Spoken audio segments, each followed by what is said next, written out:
సొంతింటి కలని నిజం చేస్తామని, మార్కెట్ ధర కంటే తక్కువ ధరలో ఫ్లాట్స్ కట్టించి ఇస్తామని యష్ స్టార్ట్ చేసిన ప్రాజెక్ట్లో ఫ్రాడ్ జరగడం, దాని ఫలితంగా మోహన్ అనే వ్యక్తి సూసైడ్ చేసుకోవడం మూలంగా కంపెనీ ఓనర్ అయిన యష్ మీద కేసు నమోదయ్యి యష్ ని అరెస్ట్ చేసి పోలీసులు కోర్టులో ప్రొడ్యూస్ చేసిన విషయం మీ అందరికీ తెలిసిందే. అయితే ఈ కేసులో ట్విస్టుల మీద ట్విస్టులు చోటు చేసుకుంటున్నాయి.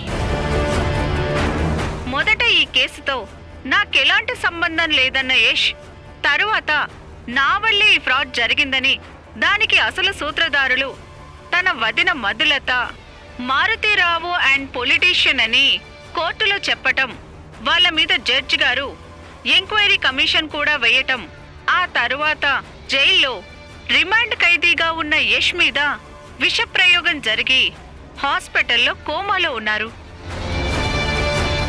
అయితే అసలు ట్విస్ట్ ఏంటంటే, రాత్రి హాస్పిటల్లో అప్పుడే కోమా నుంచి బయటికి వచ్చిన యష్ మీద పొలిటీషియన్ హత్య ప్రయత్నం చేశాడు.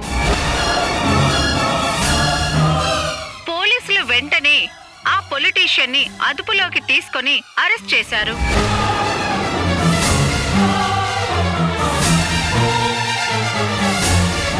పొలిటీషియన్ యష్ మీద హత్య ప్రయత్నం చేయడం ఏంటి?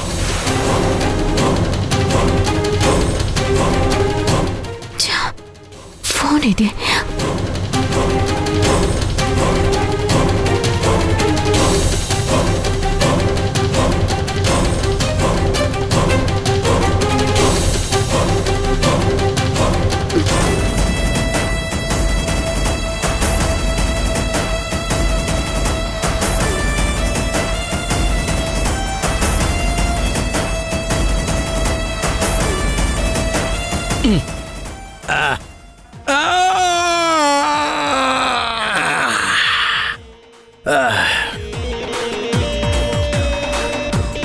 అమ్మా,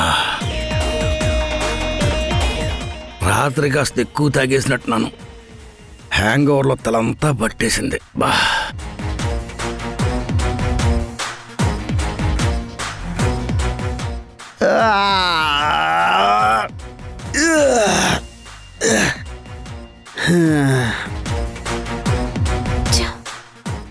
ఫోన్ రింగ్ అవుతున్నా మావయ్య ఫోన్ లిఫ్ట్ చేయడం లేదేంటి?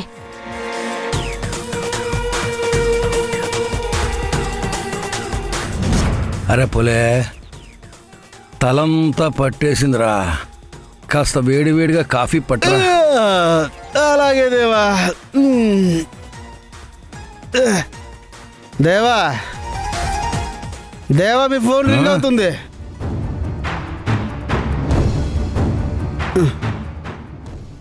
తీసుకోండి. ఇదేట్రా, నా ఫోన్ సైలెంట్ మోడ్లో ఉందేటి? రాత్రి తాగిన మైకంలో మీరే సైలెంట్ మోడ్లో పెట్టి ఉంటారు. దేవా, నేను ఫ్రెష్ అయ్యి వస్తాను.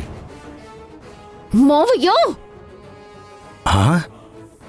ఇదేటి ఎన్ని మిస్డ్ కాల్స్ ఉన్నాయి? దాసు, మధు, పొలిటీషియను చాలాసార్లు ఫోన్ చేశారు. ఏమై ఉంటుంది?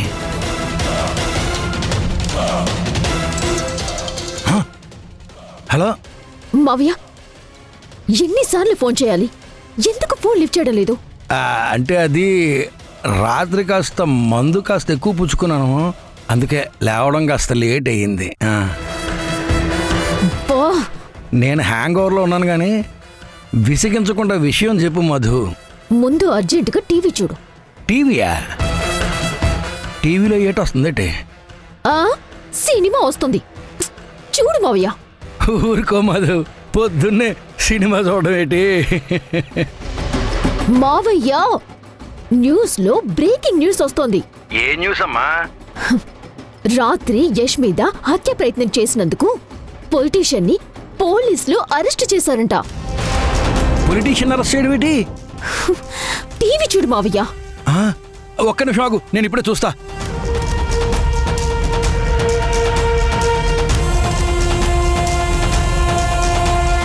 తన భర్తకు జైల్లో కానీ హాస్పిటల్లో కానీ రక్షణ లేకుండా పోయిందని కేసులో అసలు ఫ్రాడ్ చేసిన వాళ్ళు మధు, మారుతీరావు, పొలిటీషియన్ అని కోర్టులో జడ్జి గారు ముందు చెప్పినందుకే కక్ష కట్టి తన భర్త మీద పొలిటీషియన్ హత్య ప్రయత్నం చేశాడని తన భర్త ఆరోగ్యరీత్యా బెయిల్ మంజూరు చేయమని యష్ భార్య సింధు విజ్ఞప్తి మేరకు జడ్జ్ గారు యష్కి కండిషన్ బెయిల్ మంజూరు చేశారు. యష్కి బెయిల్ కూడా ఇచ్చారా? అదే కదా మావయ్య నాకర్థం కానిది.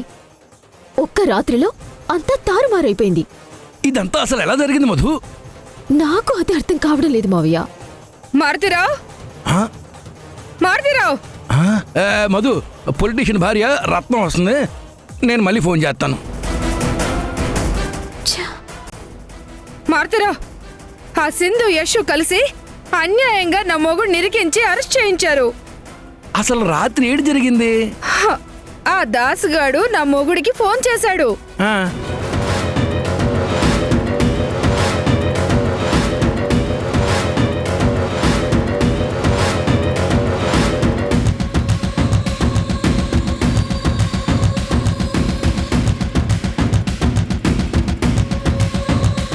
స్టేషన్లో నా మొగుడికి పోలీసులు చాకిరావు పెట్టేశారు. మారుతిరావు,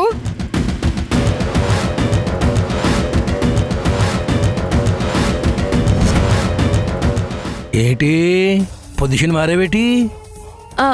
అంటే మావయ్య, మీరు నా మీద గెలిచారు కదా, మీ నోరు తీపి చేద్దామని ఈ గ్రేప్స్ తీసుకున్నాను. అమ్మ సింధు, రాత్రి నా దగ్గరకొచ్చి నన్ను మాయ చేసి నేను ఎక్కువ తాగి మత్తులో పడిపోయేలా చేసి పొలిటీషియన్ ఇరికిచ్చావా? నా మొగుడు మిమ్మల్ని నమ్ముకుంటే మీరు ఆయన్ని శాంత ముంచేశారు కదా. నువ్వేమో రాత్రంతా ఫోన్ లిఫ్ట్ చేయలేదు. ఆ మధు ఏమో ఫోన్ స్విచ్ ఆఫ్ చేసి పడుకుంది. నాకున్న ఒక్కగానొక్క మొగుడిని నాకు లేకుండా చేశారు కదా. మీ చిమ్మడా, మీ కాళ్ళు చేతులు పడిపోను, మీకు పిండం పెట్ట. ఆగ్రత్నం, నీకు నీ మొగుడు కావాలా వద్దా? కావాలి. మరి ఇలా ఏడిస్తే పనులు అయిపోవు. అర్జెంటుగా లాయర్ని కలిసి బెయిల్ మీద నీ మొగుని బయట తీసుకురావాలి. పదా రా.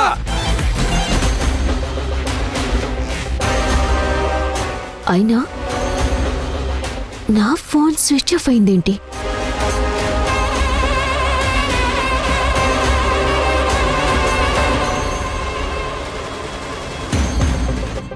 ఆ పొలిటీషియన్ నైట్ నాకు కాల్ చేశాడు. ఫోన్ స్విచ్ ఆఫ్ అవ్వడం వల్ల నాకు తెలియకుండా పోయింది. ఛా!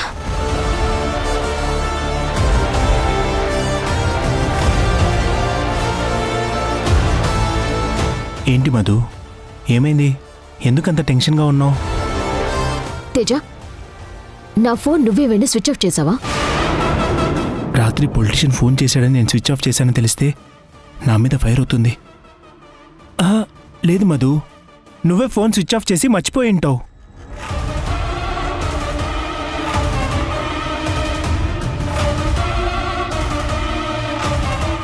అమ్మయ్యా.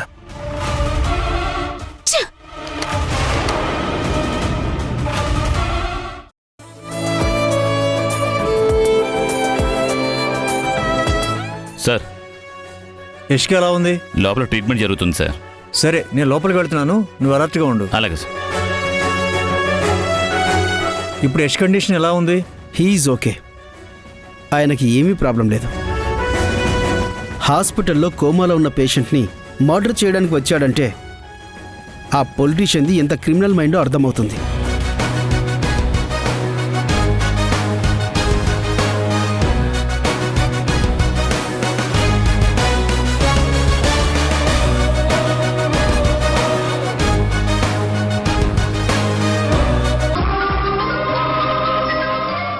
ఇక నేను వెళ్తాను.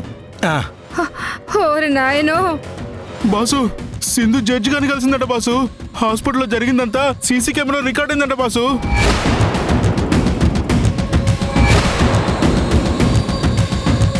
ఆ ఫుటేజ్ అంతా జడ్జి గారు చూసి యష్కి బెయిల్ ఇచ్చారంట. హాస్పిటల్ నుంచి కూడా తీసుకెళ్లిపోయారు బాస్.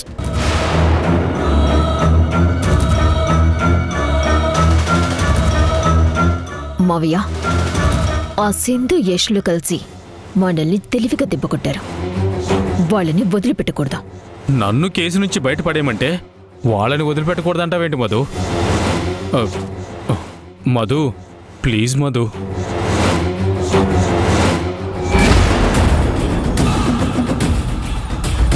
ప్లీజ్ మధు, ఏదో ఒకటి చేసి నన్ను త్వరగా బయటికి తీసుకువెళ్ళండి. సరే సరే అలాగే, తప్పకుండా మిమ్మల్ని బయటికి తీసుకొస్తాం. మీరు వరి కాకండి. మావయ్య మనం వెళ్దాం పదండి. పదండి, వస్తానే పొలిటీషియన్. రా రా రా. ఓరే మొగుడా, నువ్వు త్వరగా బయటికి రావాలని బాధపడుతోంది పెళ్ళన్నైన నా గురించా లేక నీ ప్రియురాలైన మధు గురించా? ఓసే, అరెస్ట్ అయి నేనేడుస్తుంటే మధ్యలో నీ గోలేంటే? రత్నం, నీకు ముఖ్యమైన విషయం చెప్పాలి. ఇలారా. ఏంటి? ఆ మారుతీరావు మహాముదురు. నేను కేసులో ఇరుక్కున్నానని మన వాటాకి రావాల్సిన డబ్బు ఎగ్గొట్టాలని చూసినా చూస్తాడు. అమ్మో, నువ్వు వాణ్ణి అస్సలు వదిలిపెట్టుకో. వాడితో జాగ్రత్త. వాడే ఏదో ప్లాన్ చేస్తున్నాడని అనిపిస్తోంది.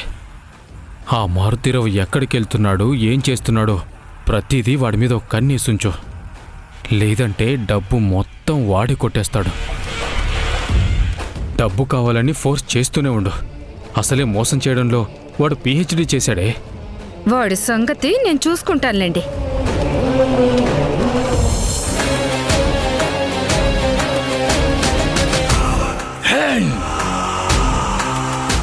అమ్మా అమ్మా, సింధు యశులు ఎంత ప్లాన్ చేశారో. నన్ను మత్తులో పడేసి మధు ఫోన్ స్విచ్ ఆఫ్ అయ్యేలా చేసి దాసుగాడిని బోల్తా కొట్టించి ఆ పొలిటీషియన్ని హాస్పిటల్కు రప్పించి మరీ అటెంప్ట్ మర్డర్ కేసులో ఇరికించారు.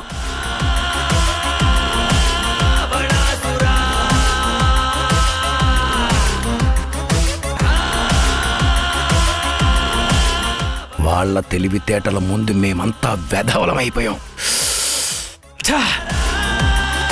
కోతి మామా, కోతి మామా, కోతి మామా, కోతి మామా.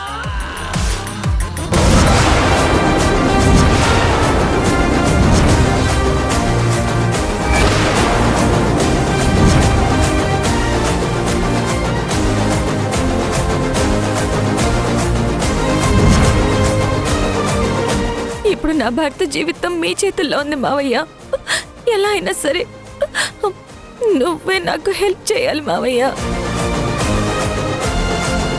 నేను నీ సొంత మేనకోడల్ని. నా గురించి, నా భర్త గురించి కాస్త ఆలోచించు మావయ్య.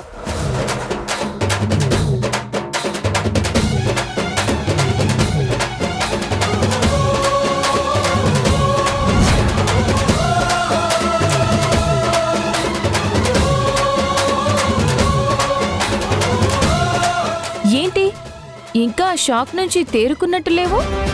నా ఇంటికొచ్చి నా ముందు ఓడిపోయాను అని నక్క వినయం ప్రదర్శించి నన్నే మోసం చేస్తావా? మంచి చేస్తే మీరు తీసుకోరు కదా మామా. ముల్లుని ముల్లుతోనే తీయాలి, మోసాన్ని మోసంతోనే కొట్టాలి. నేను కొట్టిన దెబ్బకి మీకు దిమ్మ తిరిగిపోయిందనుకుంటాను.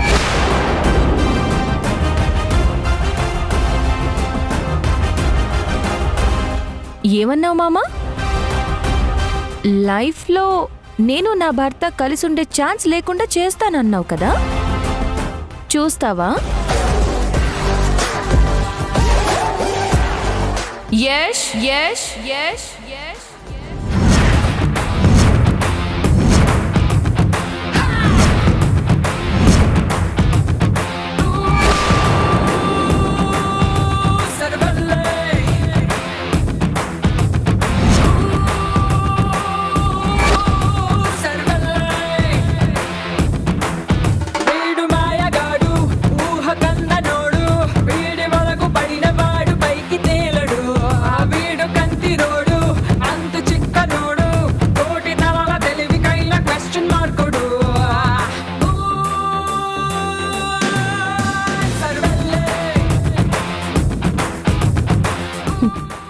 నేను నా భర్త కలిసే వచ్చాం, కళ్ళారా చూడు.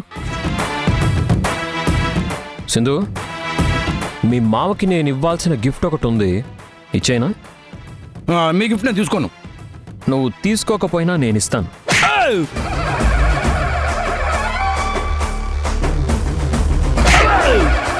తప్పుకో.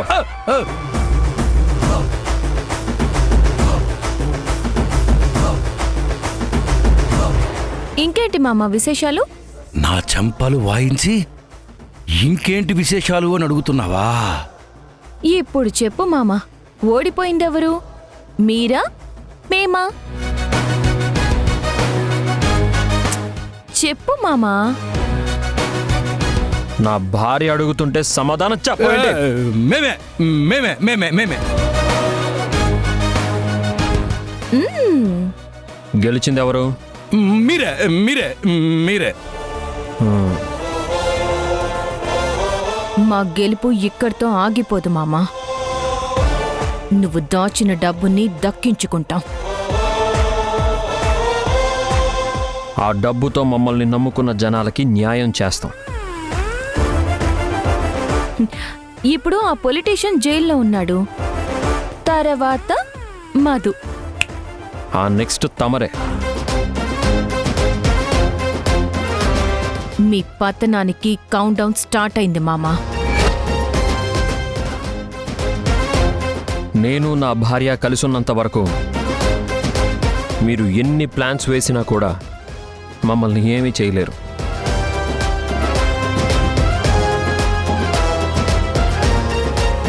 కోతి మామా వస్తాము.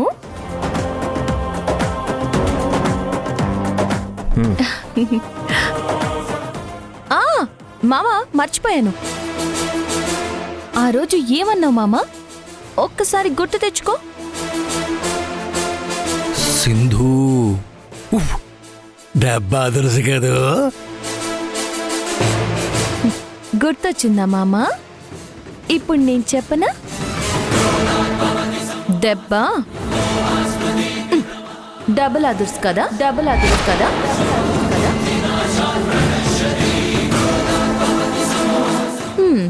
వస్తాం మామా.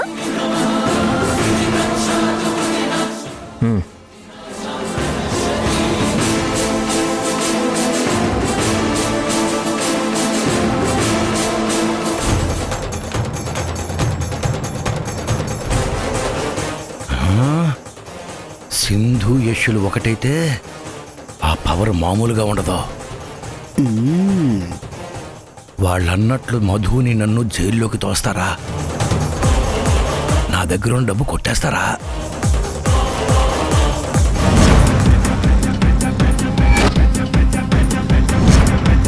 ఇక నేను వాళ్ళ మీద పగ తీర్చుకోలేనా? దేవా, దెబ్బ డబుల్ అదుర్స్ కదా, డబుల్ అదుర్స్ కదా. అంతా భ్రాంతియేనా, జీవితాన వెలుగింతేనా, ఆశ నిరాశేనా, జీవితాన మిగిలేది చింతేనా. ఎరా మారుతిరావు, సింధు డైరెక్ట్గా ఇంటికొచ్చి నేను ఓడిపోయాను మావయ్య, నీ తెలివితేటల ముందు నేను తేలిపోయాను అని చెప్పినప్పుడే నువ్వు అర్థం చేసుకోవాలి కదరా. సింధు చేతిలో ఎర్రి అయిపోయావు కదరా. ఉఫ్, అసలు సింధు ఓడిపోవడమేమిటి? ఓడిపోయినా వచ్చి నాతో చెప్పుకోవడమేమిటి? నేను పిచ్చివాడిలా అంతా నమ్మేసి తెల్లార్లు ఫుల్లుగా తాగేసి పడిపోవడమేమిటి? పాపం నా బదులు ఆ పొలిటీషియన్ వెళ్ళి ఇరుక్కుని అరెస్ట్ అవ్వడమేమిటి? హత విధే. ఏ ట్రైదంతా ఇలా జరిగిందిట్రా మారుతిరావా. ఆనందంలో ఫుల్లుగా మందు కొట్టు అని చెప్పింది సింధుయే. ఎక్కువ తాగకు, ఆరోగ్యానికి అంత మంచిది కాదు అని చెప్పింది సింధుయే. డబుల్ గేమ్ ఆడి సింధు నన్ను ట్రాప్ చేసి బాల్తా కొట్టించేసింది. కోడలా, నిజం చెప్పాలంటే నీ తెలివితేటల ముందు ఈ మారుతిరావే తేలిపోయాడు. నీ నాటకానికి హ్యాట్స్ ఆఫ్. ఇదంతా నువ్వాడించిన నాటకమే. అసలే టెన్షన్తో చస్తుంటే ఈవిడొచ్చిన టెన్షన్ ఇంకా పెంచుతుందేంటి? నేను నాటకం ఆడించడం ఏంటమ్మా? ఏమయ్యా మారుతీరావు, తెలివిగా నా మొగుడిని ఇరికించేసి నువ్వు ఆ మధు తప్పించేసుకున్నారు కదా. చచ్చ మీ ఆయన అరెస్ట్లో నా ఇన్వాల్వ్మెంట్ ఏంటి లేదు. ఏయ్, ఆ. నీ వెధ వేషాలు నా దగ్గర పనిచేయవు మారుతీరావు. నా మొగుడు నీతో తిరగడం వల్ల కేసుల్లో ఇరుక్కోవడమే కాకుండా మా ఇంటి మీద ఐటీ దాడులు జరిగి ఉన్న ఆస్తులన్నీ పోగొట్టుకున్నాం. అన్ని విధాలా నష్టపోయాం. ఇంకా నాకు మిగిలిందల్లా ఒక్కటే, మా వాటాకి రావాల్సిన డబ్బు. నువ్వు ఆ మధు ఎలాగైనా చావండి, అది నాకు అనవసరం. ముందు మా డబ్బు మాకిచ్చేయండి. ఆ డబ్బుతో మంచి లాయర్ని పెట్టుకుని నా మొగుణ్ణి బెయిల్ మీద బయటికి తీసుకొస్తాను. తర్వాత మేము దుబాయ్ వెళ్ళిపోతాం. మా వాటాతో దుబాయ్, మా వాటాతో. ఆగమ్మా, ఎందుకమ్మా అస్తమాను నా బాట అని అరిచి చెప్తావు? ఎప్పుడు పడితే అప్పుడు ఇచ్చేయడానికి ఇదేమన్నా చాక్లెటా? డబ్బు, కోట్ల డబ్బు. ఇప్పటికా యశ్ బెయిల్ మీద బయటకు వచ్చి సింధుతో కలిసిపోయాడు. వాళ్ళెప్పుడు ఏం చేస్తారా అని భయపడి చస్తున్నాను. నువ్వేమో మా వాట అని ప్రాణాలు తీస్తున్నావు. ఇప్పుడు ఆ డబ్బు బయటికి తీస్తే నీ మొగుడితో పాటు నేను దొరికిపోతాను. ఆ సింధు యశుల కళ్ళన్నీ డబ్బు మీద ఉన్నాయి. ఆ డబ్బు ఎక్కడుందో ఎట్టి పరిస్థితుల్లో వాళ్ళకి తెలియకూడదు. మనం ఇప్పుడు పంచుకోకూడదు. పరిస్థితులు చక్కబడే వరకు వెయిట్ చేయాలి, తప్పదు. నువ్వు ఆ మధు డబ్బు కొట్టేయడానికి కావాలని సింధు యష్ల పేర్లు చెప్పి డ్రామాలు ఆడుతున్నారు కదా. చూస్తా, నీ అంతు తేలుస్తా. మా వాటా ఎలా ఇవ్వవో అదే చూస్తాను.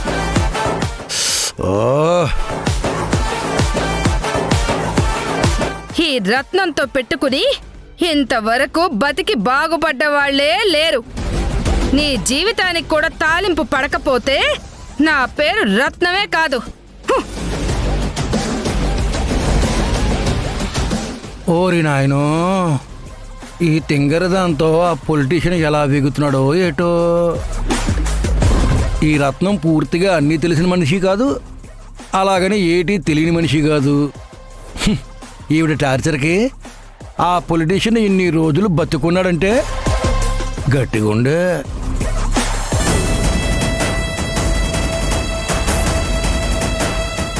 రాయ్, నువ్వు నీ భార్య ఇంకొక క్షణం కూడా ఈ ఇంట్లో ఉండడానికి వీల్లేదు. వెళ్ళండి బయటికి.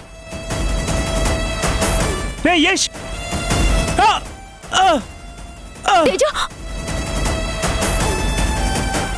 ఏంటి మధు ఇలా జరిగింది? జరుగుతాయి తేజ.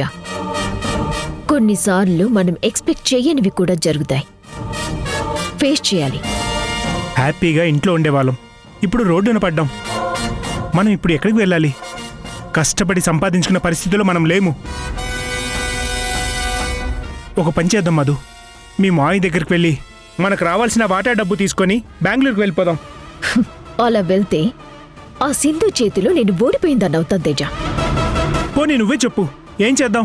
ఎక్కడికో వెళ్ళిపోవడం కాదు, ఏ ఇంట్లో నుంచైతే మనల్ని బయటికి గెంటేశారో తిరిగి అదే ఇంట్లో మనం అడుగు పెట్టాలి. అది ఎలా సాధ్యం? అది అసలు జరిగే పనేనా? అప్పుడంటే అమ్మ సింధు మనల్ని ఏమనుకుంటా సైలెంట్ అయ్యారు. ఇప్పుడు ఆ ఇంట్లో మా తమ్ముడున్నాడు, నువ్వే చూసావుగా. వాడు మనల్ని చూసి ఉగ్ర నరసింహుళ్లాగా ఎలా ఊగిపోయాడో. యశ్వన్నంతకాలం మనల్ని ఆ ఇంట్లోకి రానివ్వడు మధు. ఆ ఇంట్లో అడుగు పెట్టడం జరగదు. కాదు కూడదని మనం తగ్గించి వెళ్తే యశ్ మనల్ని అక్కడే చంపేస్తాడు. జరగని దాని గురించి ఆలోచించి వేస్ట్ మధు. జరుగుతుంది, జరిగేలా నేను చేస్తాను. వాళ్ళ వీక్నెస్ ని అడ్డం పెట్టుకుని కొత్త గేమ్ ఆడతాను. భర్త బెయిల్ మీద బయటికి రాగానే సింధు గెలిచాను అనుకుంటోంది.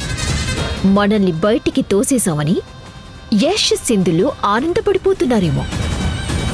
వాళ్ళ ఆనందం శాశ్వతంగా ఉండనివ్వను. పోయిన చోటే వెతుక్కోవాలి. ఏ ప్లేస్లో మనం దెబ్బతిన్నామో అదే ప్లేస్లో నిలబడి వాళ్ళని దెబ్బ కొడతాను. ఎలా ఇంట్లో అడుగు పెడతావు? ఎలా వాళ్ళని దెబ్బ కొడతావు మధు?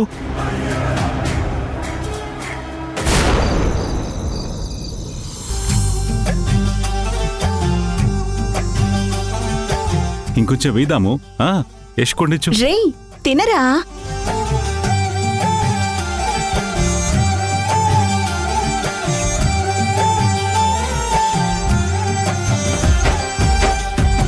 అత్తయ్య మీరు కూర్చోవచ్చు కదా, నేను వడ్డించేదాన్ని.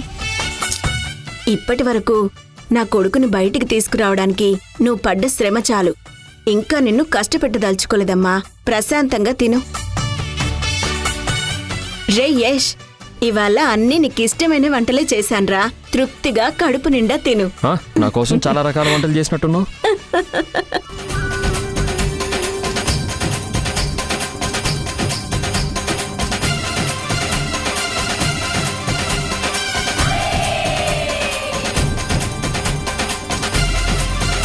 చాలా బాగున్నాయమ్మా. నానమ్మ నాకు ఆ బజ్జీ నీకివ్వకుండా ఉంటానా? ఇదిగో తిను. రే ఇంకొంచెం వేసుకోరా. అయ్యో ఇంకా చాలమ్మా, ఇప్పటికే చాలా ఎక్కువ వడ్డించేసావు. జైల్లో హాస్పిటల్లో సరిగ్గా తిన్నావో లేదో.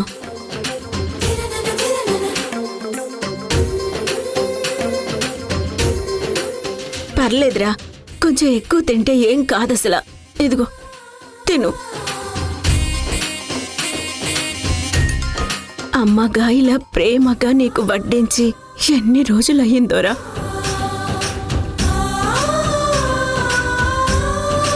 ఇప్పుడు ఇంట్లో నిన్నెంతలా మిస్ అయ్యామో తెలుసా? ఎప్పుడెప్పుడు మిమ్మల్ని చూస్తామా అని చాలా ఎదురు చూసాం నాన్న.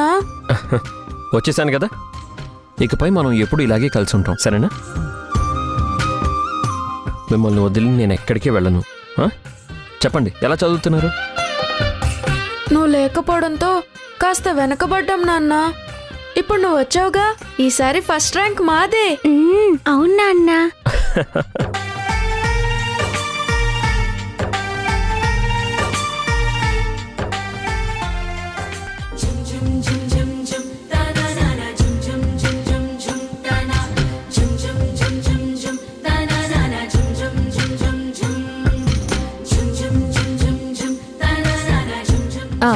రిషి శశి, ఇప్పటికీ చాలా టైం అయింది, మీరిద్దరు పడుకోండి.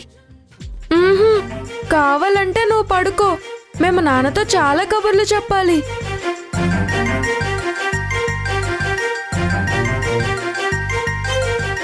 అవును నాన్న, మాకు చాలా కథలు చెప్పాలి. నాన్న చెప్పండి నాన్న. చెప్తాను రా, చెప్తా. ఇప్పుడు మళ్ళీ లేట్ అయిపోయింది అనుకోండి, మార్నింగ్ మళ్ళీ లేట్గా లెగుస్తారు, మళ్ళీ స్కూల్కి లేట్గా వెళ్తారు కదా. మనం కబుర్లు తర్వాత తీరిగ్గా చెప్పుకుందాం. ఇప్పుడే చెప్పాలి, ఇప్పుడే చెప్పాలి, ఇప్పుడే చెప్పాలి, ఇప్పుడే చెప్పాలి, ఇప్పుడే చెప్పాలి నాన్న. ఇప్పుడే చెప్పాలి. సరే సరే సరే సరే చెప్తాను, ఇప్పుడే చెప్తాను.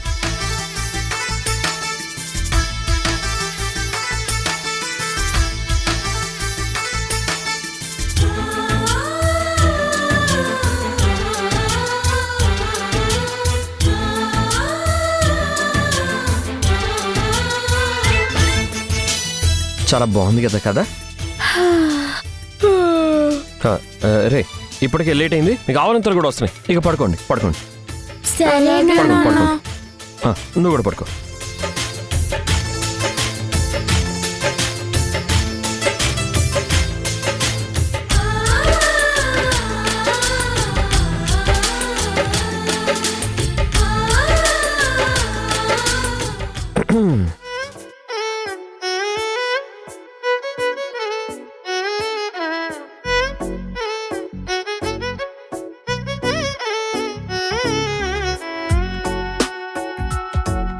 పడుకున్నారులే, పదా.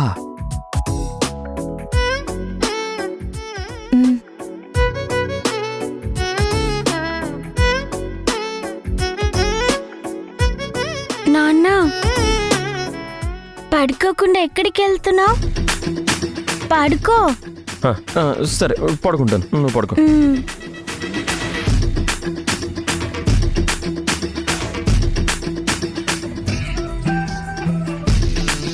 అమ్మా, అమ్మా నువ్వు పడుకో. సరే లైట్ ఆఫ్ చేసి వస్తాను.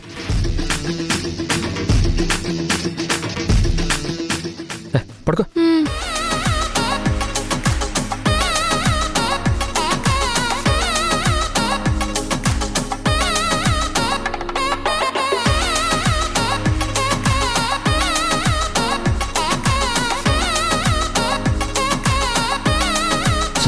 పద.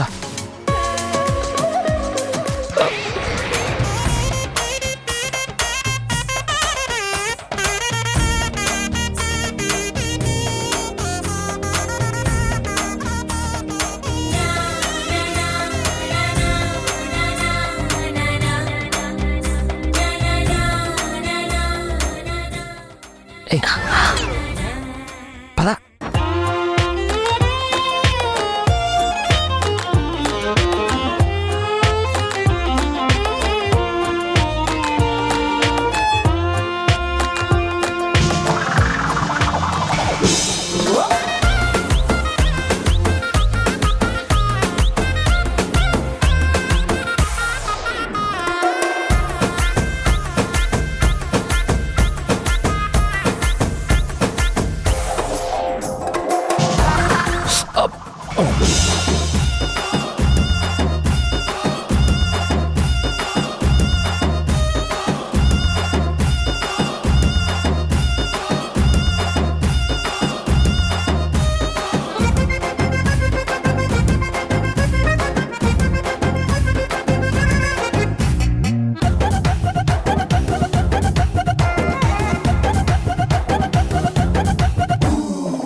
लहराई लहराई गुंडे विच नहीं उहले गिराई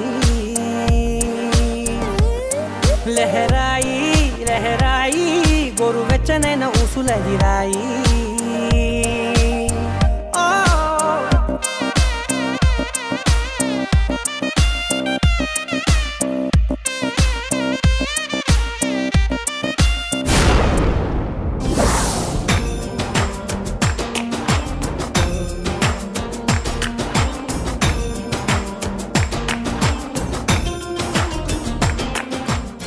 రిషి శశి స్కూల్కి టైం అవుతుంది, వెళ్ళి రెడీ అవ్వండి. మేం కొంతసేపు నాన్నతో కబుర్లు చెప్పుకుంటాం. రాను రాను మీ కలర్ ఎక్కువైపోతుంది. కబుర్లు ఎప్పుడైనా చెప్పుకోవచ్చు. ముందు వెళ్ళి రెడీ అవ్వండి. ఒక్క 5 నిమిషాలమ్మా.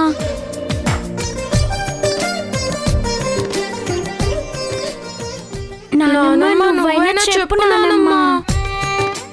ఉండనివ్వు సింధు.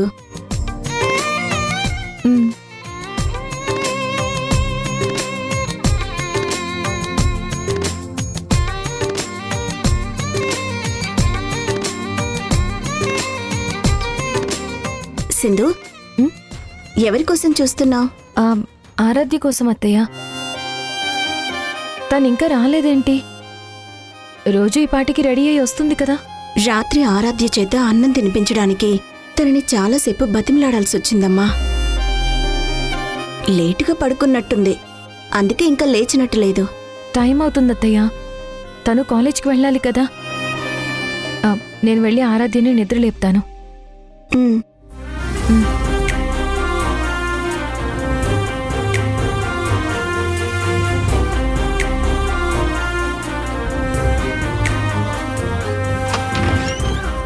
ఆరాధ్య,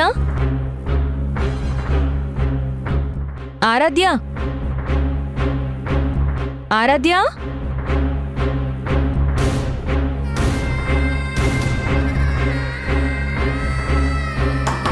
ఆరాధ్య,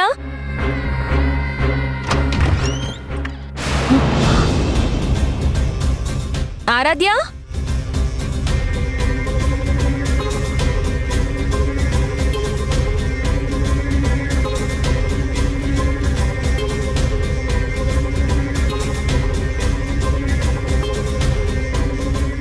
ఇదేంటి? ఆరాధ్య బట్టలు లగేజ్ కూడా లేదు. బట్టలు సర్దుకుని ఆరాధ్య ఎక్కడికైనా వెళ్ళిపోయిందా?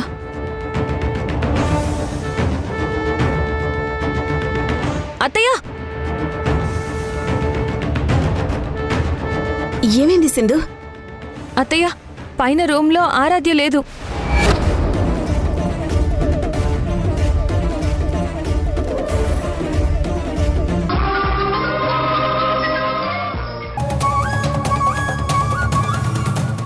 ఎవరికి సింధు? యష్ కత్తయ్య.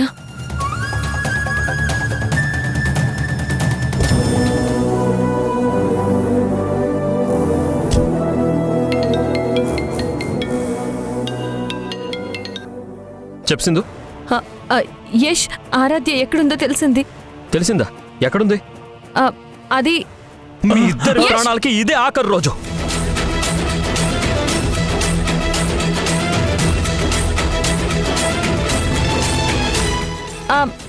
నువ్వింటికి వచ్చే యష్, నేను ఆరాధ్యని తీసుకురావడానికి వెళ్తున్నాను. అసలు ఆరాధ్య ఎక్కడుంది? ఎందుకెళ్ళింది? అన్ని విషయాలు నేను తర్వాత చెప్తాను యష్. నువ్వు పోలీస్ కంప్లైంట్ ఏమీ ఇవ్వకు, తిరిగి వచ్చేసేయ్.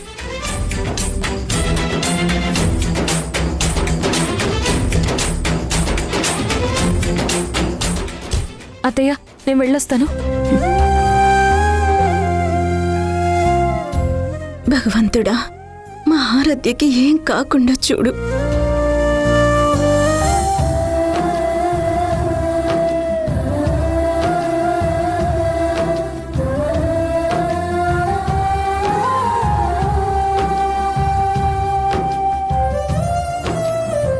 అమ్మా ఆరాధ్య, ఎందుకలా డల్గా ఉంటావు? అమ్మ దగ్గరికి వచ్చేసావు కదా, హ్యాపీగా ఉండు. అమ్మా, మనం అసలు ఈ సిటీలోనే ఉండొద్దు. ఎక్కడికైనా దూరంగా వెళ్ళిపోదాం. ఆ ఇంటి మనుషులు నాకు నచ్చడం లేదు. ఎంత కాదనుకున్నా వాళ్ళందరూ నీకు అయిన వాళ్ళమ్మా. వాళ్ళని వదిలేసి ఎలా వెళ్తావు?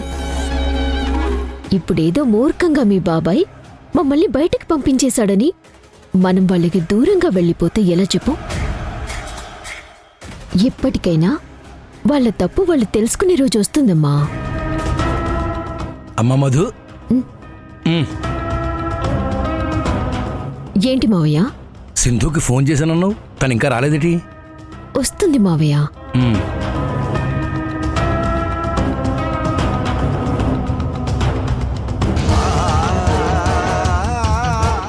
ఆరాధ్య,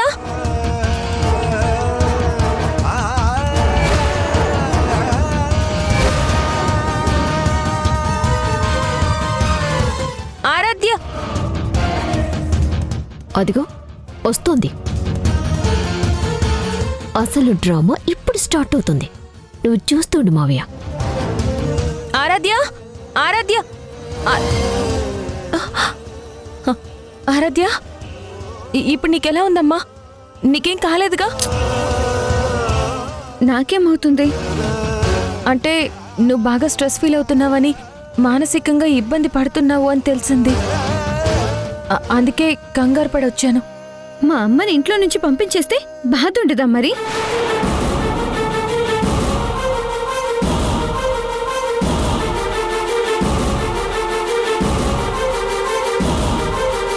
మధు, ఆరాధ్య బాగానే ఉంది కదా? ఫోన్లో నాతో ఎందుకు అలా చెప్పావు? ఆరాధ్య కనపడలేదని, మీరు ఎక్కడ కంగారు పడతారోనని నా దగ్గరికి వచ్చిందనే కదా నేను ఫోన్లో చెప్పాను. నన్ను టెన్షన్ పెట్టాలని అబద్ధం చెప్పింది ఇది.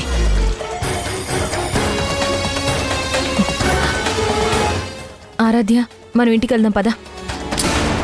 నేను రాను. మా అమ్మతో పాటు ఇక్కడే ఉంటాను.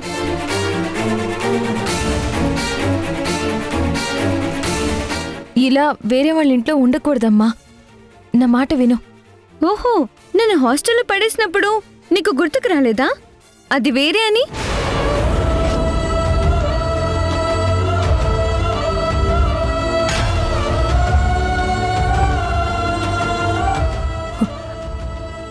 నువ్వు హాస్టల్లో ఉండడానికి, అక్కడ ఒంటరితనం అనుభవించడానికి కారణం నేను కాదమ్మా, మీ నాన్న.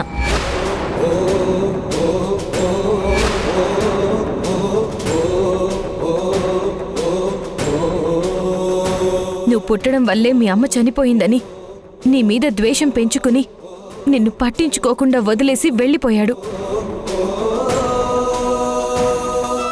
నువ్వు నా సొంత అక్క కూతురువి కాబట్టి అమ్మలా నేను నిన్ను అక్కును చేర్చుకున్నాను. కొన్ని అనుకోని పరిస్థితుల్లో అత్తయ్య నన్ను ఇంట్లో నుంచి పంపించేశారు.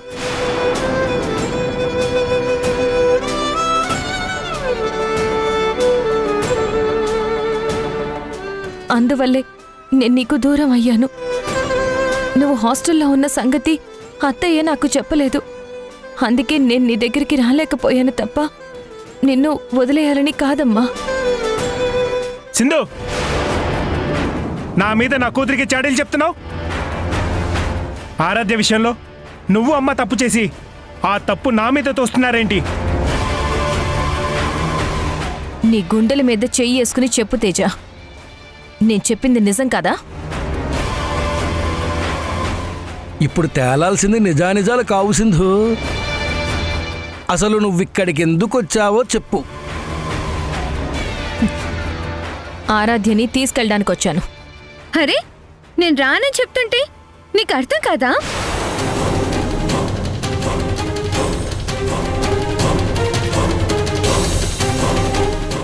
ఆరాధ్య, మంచేదో చెడేదో నువ్వు తెలుసుకోకుండా మాట్లాడుతున్నావు. మంచి చెడుల గురించి నాకు బాగా తెలుసు. నువ్వు మంచిదానివి కాదు. నేను నీతో పాటు రాను.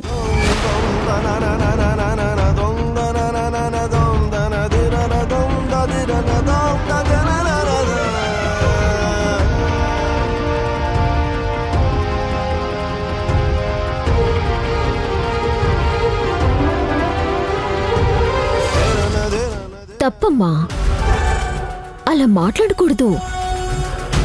ఇప్పుడు నువ్వు సింధుతో పాటు వెళ్ళకపోతే పని కట్టుకొని నేనే నిన్ను ఆ కుటుంబానికి దూరం చేశానని నా మీద లేనిపోయిన నిందలు వేస్తారు. మాకు ఆ ఇంట్లో స్థానం లేకపోయినా పర్వాలేదమ్మా. నీకు ఆ ఇంట్లో స్థానం ఉంది కాబట్టి నువ్వు వెళ్ళు.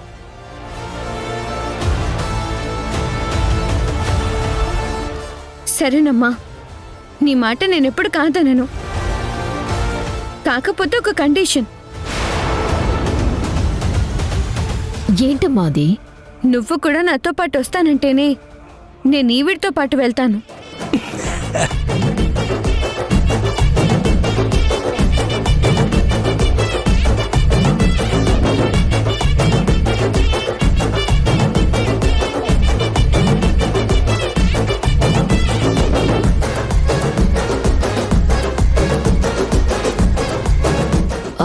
ఇదేంటి సింధు, ఆరాధ్య ఇలా మాట్లాడుతుంది? ఇప్పుడెలా? నీ భర్తేమో మమ్మల్ని బయటికి గెంటేశాడు. అక్కడికి మేము మళ్ళీ ఎలా వస్తాం? నువ్వు లేకుండా నేను ఆ ఇంట్లో అడుగు పెట్టనమ్మా.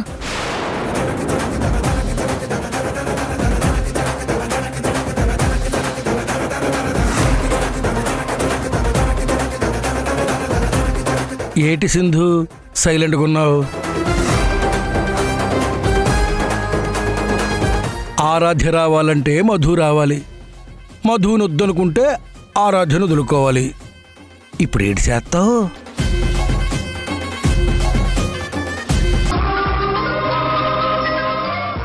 చీకటిని చూసి భయపడుతోంది.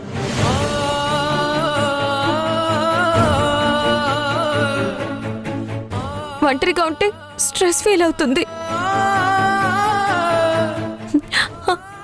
అసలు లైఫ్ అంటే ఇంట్రెస్ట్ లేనట్టుగా మాట్లాడుతుంది యష్. ఎప్పుడు తనని తాను ఏం చేసుకుంటుందో, ఎలా బిహేవ్ చేస్తుందో అని, ఎప్పుడు ఎలా మాట్లాడుతుందన్నది తన కంట్రోల్లో లేదు యష్.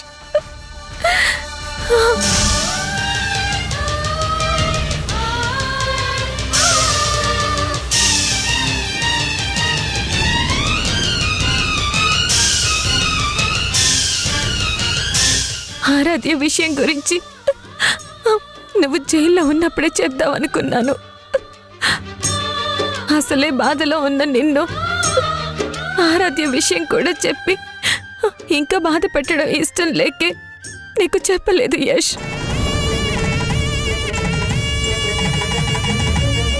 ఒకరోజు రాత్రి సడన్ గా ఉరుముల మెరుపులు వచ్చాయి. అప్పుడు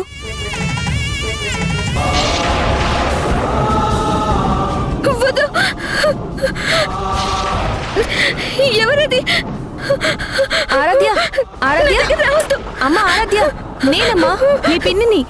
వద్దు, నా దగ్గరికి రావద్దు. ఆరాధ్య, నా మాట వినమ్మా.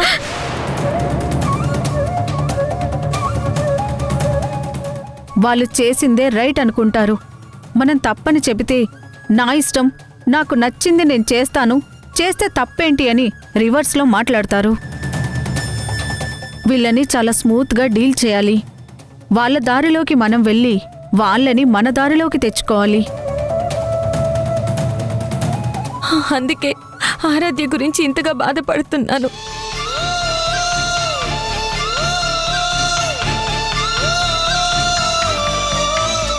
ఇప్పుడు నువ్వు వచ్చి వాళ్ళని లోపలికి పిలవకపోతే ఆరాధ్య జీవితాంతం మనకి దూరం అయిపోతుంది.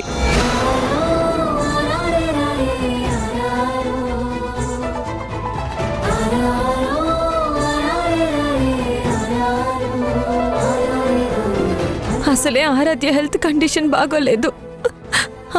దగ్గరుండి మనమే తనని కాపాడుకుంటూ మళ్ళీ నార్మల్ స్టేజ్కి తీసుకురావాలి.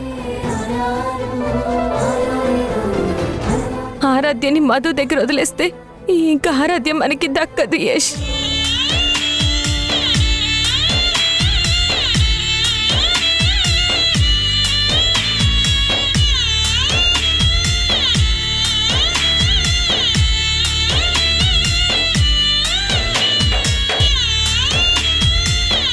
రే యష్, పాపం రా ఆరాధ్య. తనకి మనం తప్ప ఎవరున్నారు? కన్న తండ్రి తేజ, వాడు కరెక్ట్గా ఉంటే తనిలా అయ్యేది కాదసలా.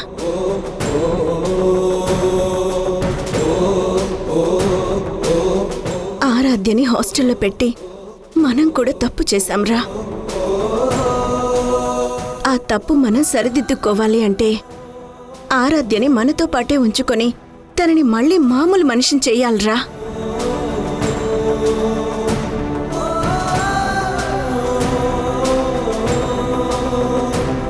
ఇప్పుడు నువ్వు మీ అన్నయ్య ఆ మధు మీద కోపంతో వాళ్ళని లోపలికి పిలవకపోతే ఆ మధు ఆరాధ్యని పూర్తిగా చెడగొట్టేస్తుందిరా.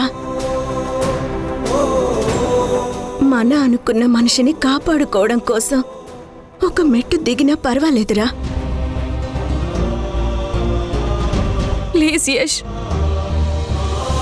నా మాట విను ప్లీజ్. ఇప్పుడు నువ్వు పంతానికి పోయి రాకపోతే మనమే ఆరాధ్యకి అన్యాయం చేసిన వాళ్ళం అవుతాం. అయినా ఇంటి దాకా వచ్చిన వాళ్ళు లోపలికి రావచ్చు కదా. ఏ నేనే వెళ్ళి పిలవాలా? ప్లీజ్ యష్, నా కోసం. ప్లీజ్ నాన్న, మా కోసం కూడా ఒప్పుకో నాన్న.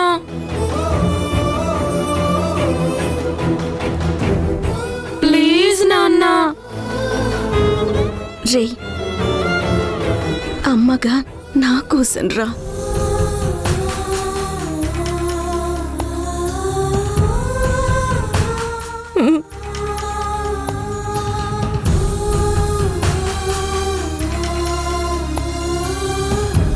మధు, ఇట్రా.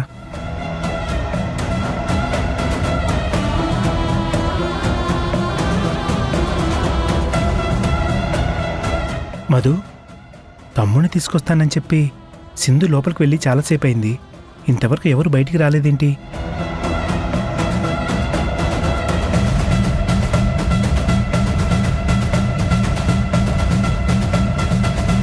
ఒకవేళ యష్ మన ఇంట్లోకి రావడానికి వీల్లేదు, మనల్ని బయట నుంచి బయటికే పొమ్మని చెప్తాడా ఏంటి? అసలే వాడు మొండోడు, అంత ఈజీగా మన విషయంలో బెండవుడు. అలా ఏం జరగదు తేజ.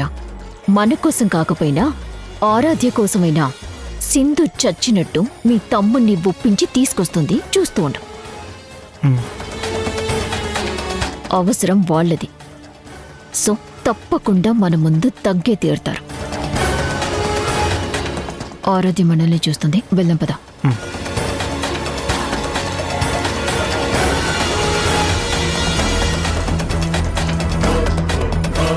పసివాడి రెచ్చి చూస్తుందా బదులే రాని గతం, మగవాడై నిన్న మోస్తుందా ఎదుటే ఉన్న నిజం, జరిగినదా కలవరం, దొరికినదా ప్రియవరం, కనుతడిగా కరిగినదా ఎదగదిలో సమరం. ఏది మనదనుకుంటా, ఏది కాదనుకుంటా, లేని తలరాతని వెతికే మనసుకు ఏమని చెబుతా. ఎంత కని దిగిపోతా, ఎంత కని దిగులవుతా, రాని మమకారాన్నడిగి ఎంతని పరుగులు పెడతా.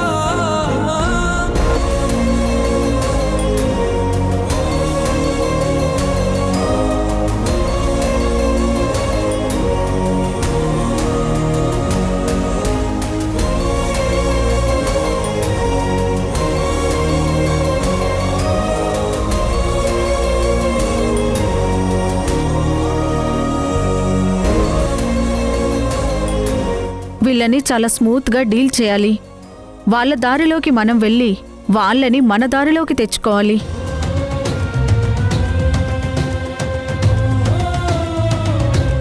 ఆరాధ్య, నువ్వు చిన్నపిల్లవమ్మా.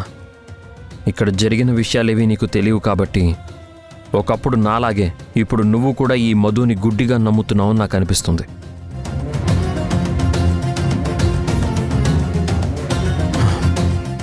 జరిగింది వదిలేసే.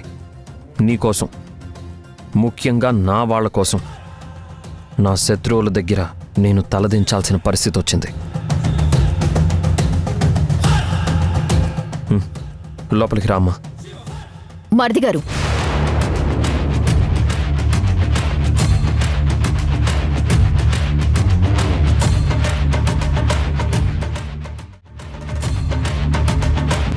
ఏంటి ఆరాధ్యను ఒక్కదాన్నే లోపలికి రమ్మంటున్నారు?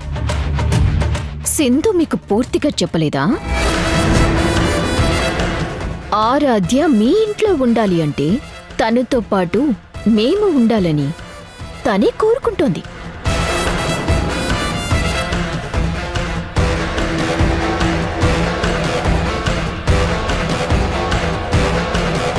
ఆరాధ్య